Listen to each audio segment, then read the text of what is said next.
sa Ginoo. Unsa may purpose sa imong pagkaanaa nini?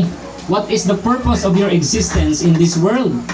Unsay purpose nganong naa ka gibuhat sa Dios nining kalibutan na. Unya, klaro man kayo gisgutan kaganina sa atong ikaduha nga namulong nga wala buhata sa Dios ang tao para lang himuon og decoration, no? Sama ba aning mga bulak gibuhat sa Dios na una muhatag og kalipay sa tao. Mao na muhatag og kanang mawili ang tao. Kay kung bisag kinsa ganahan may bulak, di ba? Tanawa ang bulak, nindot, di ba? Kay gibuhat man para muhatag og iyang himuon og i-uplift niya ang ambience sa usa ka lugar or sa usa ka tao iyang pagbati. Mao nang gisgutan kaganina sa Genesis 1:26 kung anong gibuhat sa Dios ang tao, di ba? Pagbuhat sa Dios, niingon ang Genesis 1:26, and let us make man. So buhaton nato ang tao according to our image, after our likeness. So doon na di ay tay image of God and likeness of God. Mayong nitag image of God, ang Dios manggod nato napoy ulo. Nasa ulo dili sa sama sa mga kanang mga tanom, okay? Ang Ginoo nato dunay ulo, dunay kamot, nasa members of the body. Head, shoulder, knees and toes. Nasa inana, may gala. So doon na siya mga sangkap sa iyang lawas. Ang tao, mo na, inigbutan na ta sa ato si katao, inani ang imahe sa Dios. Amen. Unya naman siya likeness, mga igsoon. Likeness. But pasabot, doon na siya pagka Dios mismo. Kuyaw, no? Sa ato pa diay kining pagbuhat, paglalang sa Dios sa tao, espesyal day kay ni. Dili na nato ni ikatandi pa sa ubang mga butang, no? Kay ang tao dunay una imahe sa Dios. Ikaduha, iyang likeness mga igsoon. Iyang pagka Dios mismo sama gyud sa tao ang tao mismo dunay pagkasama sa Dios. Sa Juan 4 mga igsoon, gisgutan dito nga ang Dios nato espiritu. Unya, tungod kay ang Dios nato espiritu, pagasimbahon siya sa espiritu lamang o kamatuoran. Mao di ay nga ang tao espesyal day kayo sa tanang matang nga gibuhat sa Dios. Espesyal pa ang tao nining mga bulan, mga bituon. Espesyal pa ang tao sa mga ulan, sa mga niebe, mga igsoon. Espesyal pa ang tao sa mga kabukiran o mga langgam o sa tanang matang nga iyang gibuhat. Mao bitaw mga igsoon, unang adlaw, ikaduhang adlaw sa iyang pagbuhat, ang iyang komentaryo mga igsoon, good. Maayo. Ikaduha, ikatulo, ikaupat, unsay iyang komentaryo mga igsoon, good ra gihapon. Ikalima mga igsoon, unsay iyang komentaryo mga igsoon, mao ra gihapon, good. Pero paglalang niya sa tao sa ikanom ka adlaw may igsoon, duha na ka word. Dili na good. Unsa man ni? Very good. Oh, maayo kayo. Very good. Nga naman, kay nakabuhat nga di ay siya o iyang matang nga makatagbaw sa iyang kasing-kasing. Mo bitaw ganina gipangutana sa unang namulong, kung matagbaw ba ang tao sa salapi? Dili, di ba? Pero makahatag og kalipayan, tama? Ang tao dili matagbaw sa salapi kay kung mauna si Elon Musk nipuyo na. Right? Si Elon Musk dato kayo karon. Si Jack Ma sa China dato kay na, di ba? Pero wa pagyapon nagpuyo karon.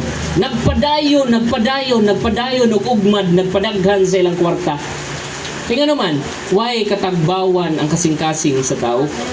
Di matagbaw ang tao sa salapi. Ikaduha, kining kaalam, kahibalo.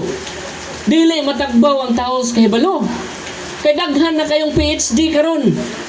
Na ako'y kaila taga Bukidnon, 7 na ka kurso ang iyang nahuman. 7 na ka kurso. Kung may ka professor sa UP, nakahinagbo na mo. Wa pa niya na hinagbo ang Ginoo. Pero tungod sa kasing-kasing nga nagtinguha sa Ginoo kay ngano man 7 na kurso ang akong nahuman, wa pa man ko'y katagbawan. Mo na iyang pangutana sa iyang kaugalingon. Pero nahinagbo sa mga igsoon, mao di ay nga way katagbawan ang tao mga igsoon. Tungod kay dunay eternity nga wa napunan sa iyang sulod. Sa Ecclesiastes 3:11 mga igsoon, dunay eternidad sa sulod nato. Bot pasabot ka ng eternity, mura dayon ba? Dili matagbaw. Why katagbawan? Pero mauna ang atong ikatulong bahin kung angay ta masayod mga igsuon mahigala. Mao bitaw nga giisgutan kaganina sa igsuon nga atong siguruhon samtang buhi pa ta. Atong siguruhon nga dunay Kristo, dunay Dios sa atong sulod. Kay nganuman ang tao wa siya gigama para musulod og mga pagkaon sa iyang tiyan. Yes, pakanon ta, siyempre, para magpadayon ang atong kinabuhi. Mukaon yun ta, mueskwela ta, para mutubo ta sa atong kalagnong bahin. Pero ang ikatulong bahin, maigsoon sa unang Tesalonica 5:23, nga nga atong espiritu usab, hingpit maampingan. Ang atong lawas, hingpit maampingan. Ang atong kalag, hingpit maampingan. How about our spirit? Atong ikatulong bahin. Ningon ang unang Tesalonica, di ba? And may your spirit, soul and body be preserved complete. Unya unsaon man pagka-preserve complete kung ang atong gipreserba, ang ato lang lawas gipakaon nato para mudako. Ang atong kanag gipuno nato sa kahibalo para mulambo, mudako, mutubo. Unya ang atong ikatulong bahin. Maigsoon sa Efeso 2:1, ang atong espiritu nga wala nakadawat og Kristo patay atubangan sa Ginoo.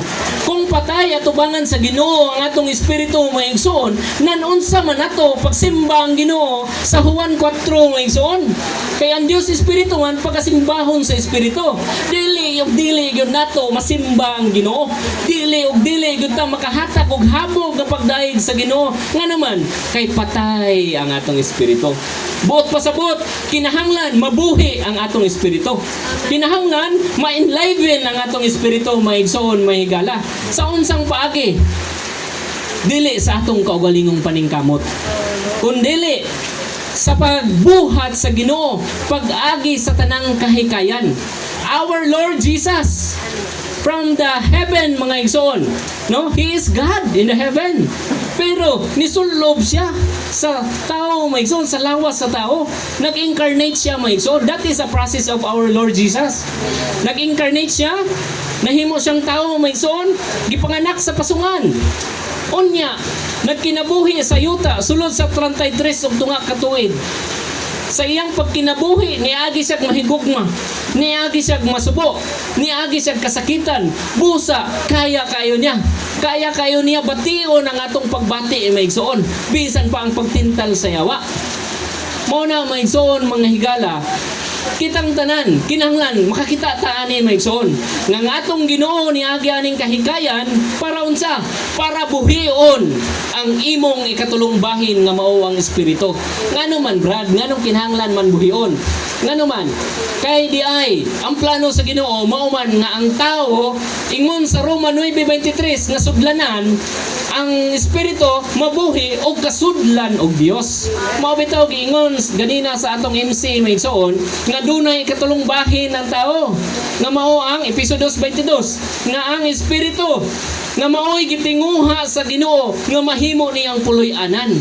Our spirit is the dwelling place of God. Puloy-anan di ay ni sa Dios maigsoon mahigala.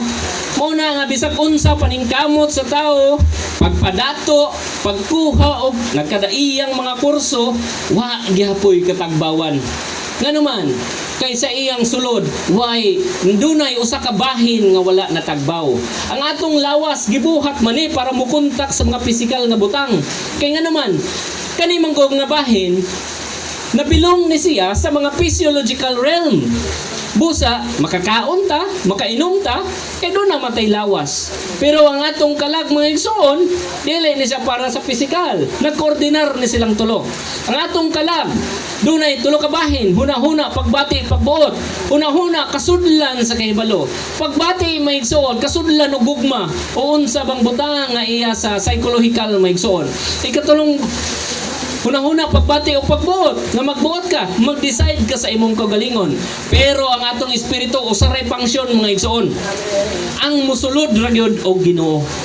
mauna ang plano sa Ginoo. Wa ta buhata anang mga physical nga mga butang, pero gikinahanglan aron sa atong pagpadayon sa kinabuhi. Wa ta gibuhat para sa kahibalo, pero gikinahanglan gyapon para sa pagpahapsay sa pagpadayon sa atong kinabuhi. Pero wa ra ta gibuhat maigsoon sa Ginoo para anang duha ka butang. Gibuhat ang tao para gyud kasudlan og Dios maigsoon. Busa klaro naman gina maigsoon, no? Dili naman gina nato matuis pa nga kamaturan nga ang tao gilalang gyud sa Dios kay kasudlan gyud. Busa unsa may buhaton karon masig dunay pangutana. Gusto ko brad makabaton og Ginoo sa akong sulod, sa akong ikatulong bahin, sa akong espiritu. Unsa may akong buhaton? Unsay buhaton? Dili makaluwas ang kwarta. Dili sa makaluwas ang kahibalo.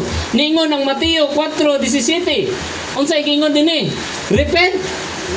Maghinulsol. Repent. Ningon siya, repent for the kingdom of the heavens has drawn near. So, maghinulsol.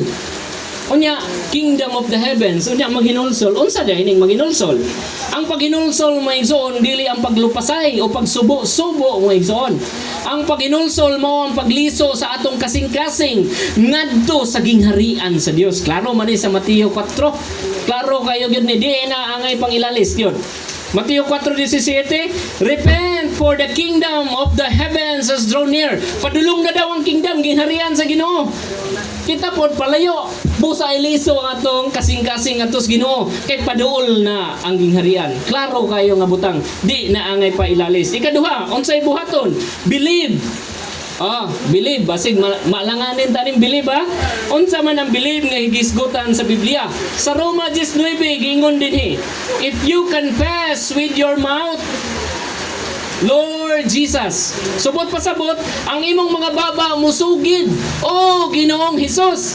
Kung ikaw gusto makabaton o Ginoo, una iliso imong kasing-kasing. Ikaduha, believe and confess. Subot pasabot kining believe di ay dili ra day ning dito ko nga nay hangin. Dili di ay. To believe is to confess with our mouth. No, kung nituo di ta. Kung nituo di ta may son, mao po na ang pagbelieve, no? And believe in your heart that God has raised him from the dead. You shall be saved. Tuhan na to nga si Kristo Jesus, si Ginoong Hesukristo niagi og kamatayon para asa? Giingon sa igsoon kaganina, namatay siya, niagi siya sa kamatayon aron unsa? Tubson ta. Diha sa iyang kamatayon sa cross maigsoon mahigala, pagdughang sa iyang gilid maigsoon dinhi sa walang dapit. Pagdughang, paghulbot maigsoon niagay ang duha ka precious elements. Unsa ni? Unang niagay ang dugo. Ang dugo para sa katubsanan. Pagpalit ka nato gikan sa pagkaulipon sa sala. Ang ikaduhang elemento mao ang tubig mga igsoon. Unsa man ang tubig? Ingon ng siyensya, science, water is life. Pero sa Biblia, water is for judgment as well. Pero dinhi maigsoon ang sa iyang gilid, ang water nga nag-agay, ang tubig nga nag-agay sa iyang gilid is for the impartation of life.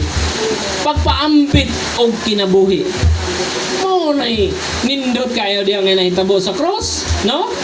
Wala lang siya nagi-crucify dito. Naa day purpose to. For our redemption. Next is for the impartation of life.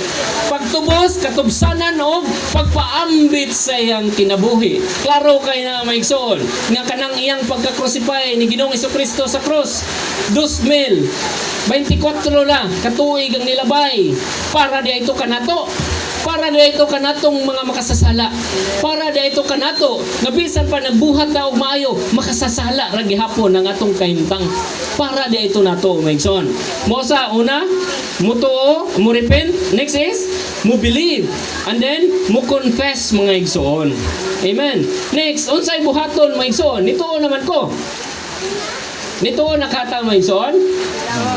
Amen. O kung nituo ta maigsoon nga si Ginoong Hesukristo nga atong mangluluwas, simple raman kayong gisgutan sa Roma 19 maigsoon. Dugang nako ang Roma 19 maigsoon ingon. For with the heart, kaya nga atong kasing-kasing, for with the heart there is believing. unto righteousness, and with the mouth there is confession unto salvation. Buot pasabot sa imong kasing-kasing, kinahanglan ka mutuo sa Ginoo, kay Ginoong Hesukristo nga niagi nining kahikayan para para mahimo natong katubsanan. Ikaduha, dunay pag-confess, dunay pagsugid sa atong mga baba nga ato gyud sang gituhan. Simple raman kayo ang gisgutan dinhi sa 9 maigsoon. Confess with your mouth, Lord Jesus. Isugid sa imong baba, Ginoong Hesus. So amen. Maigsoon, may gala bisag ka nang sa payag. Amen. Okay lang ba? Anyoon ako mo maigsoon, may gala. Kamutawag sa ngalan sa Ginoo. Simple raman kayo, Lord Jesus. Mao ra man na maigsoon. Dunganan na to, bisag katulo lang, panghimatuod, nga nituog yun ta maigsoon. Amen. Unsaon to? Oh, Ginoong Hesus. Tawag ta maigsoon. Amen. O sige, dungan ta maigsoon, maigala. Ready? 1, 2, 3. Oh, Ginoong Hesus. Oh, Ginoong Hesus. Oh, Ginoong Hesus. Amen. Simple kayo maigsoon. Pagtuo sa kasing-kasing. Ang pagtuo dili makita, dili mahikap, busa pamatud-an sa pagsugid sa baba. Amen. Apan halfway ra na. Katunga pa na. Wala pa ta sa ginatawag og kaning outward righteousness, no? Kinahanglan pa man ta ma-conform mga igsoon. Maigsoon kining upat nga butang. Una ganina, repentance mahinulsol. Ikaduha is to confess mga igsoon. Next is to believe. To believe. Second, next is to confess. Third, ang fourth mga igsoon, hinaot unta nga atong mabuksan ang atong kasing-kasing o pagsabot ani. Nga naman, kaya nga akong i-share mga igsoon, medyo sensitibo ni sa uban mga igsoon kay nasayop og pagsabot. Unsa da ini ang ikaupat nga akong i-share mga igsoon. Ang ikaupat nga akong i-share na sa basahon sa Marcos 16:16. Unsa man ni? Ingon ang Marcos 16:16. He who believes, kinsa kuno kadtong nito? He who believes and is baptized. But pasabot, kung nito ka, kinahanglan ka mabautismuhan. O, kinahanglan maigsoon, maigala, mabinuksan dani. Kaya mo maning gisgutan sa Biblia. He who believes and is baptized shall be saved. Subot pasabot duha ka bahin maigsoon. Sa sulod nung bahin gibuhi na sa Ginoo ang atong espiritu sa sulod pinaagi sa atong pagtawag kaniya maigsoon. Pero sa ikaduhang bahin maigsoon kinahanglan makita ta nga di ay kinahanglan di ay ta mabautismuhan maigsoon. Kining bautismo mura man ni graduation ba? Nga sulod sa imong pag-eskwela maigsoon dili lang humana ka sa 4 years maura na kinahanglan pang mahimatud-an gyud na og certificate. Okay? Mao na ang pagbautismo maigsoon. Ningon ang Marcos 16:16, he who believes and is baptized shall be saved.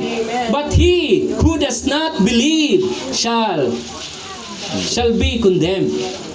So dili di ay maluwas gyapon maigsoon kung dili ta moagi nining mga proseso. Una, kinahanglan mo tawag. Sunod, kinahanglan naman tayo pagtuo. Muagi kita ni ining pagbautismo maigsoon. Sa Juan 3:3 niingon din unless one is born anew, he cannot see the kingdom of God. Kinahanglan day, may panganak ta pag-usab. Sa unsa paagi? Bautismo maigsoon. Sa 3 maigsoon 5 sa Juan niingon din unless one is born of water and spirit, he cannot enter into the kingdom of God. Duha ka buok maigsoon. Una, born of water, bautismo, and born of spirit, katong nituo ka maigsoon sa sulod ug ipamutudlan sa imong mga baba nga nituo kaniya. Duha day kabutang. Ang bautismo maigsoon maigala, sipyat kaayo karon sa pag-aplikar sa uban nga naman. Ang uban magbautismo para mahimo kang membro nila. Pero dinhi maigsoon, ang pagbautismo maigsoon, mao man ang imong pagsulod sa gingharian sa Ginoo. Balikon ako maigsoon, unless one is born of water and spirit, he cannot enter into the kingdom of God. Buot pasabot, bautismuhan ta dili kay mahimo kang membro sa usa ka grupo. Kung mobalhin ba kag usa ka grupo. Ang pagbautismo di ay mo man ang pagsulod nimo sa gingharian sa Ginoo. Amen. So karon kung wala ka nakasulod sa gingharian sa Ginoo, asa man ka? Ningon ang unang Juan 5:19. The whole world lies in the evil one. Ang tibuok kalibutan. Murasag ni sandig ba? sa dautan nga sa usa ka dautan nga mao si Satanas. But pasabot dinhi sa kalibutan si Satanas ang naghari-hari niini maigsoon.